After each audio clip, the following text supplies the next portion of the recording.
cooling off now. Not no 70 degrees.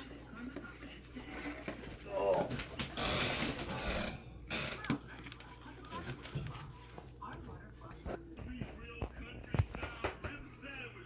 Okay, don't eat it yet, but in honor of you, I have invented grouseless nachos.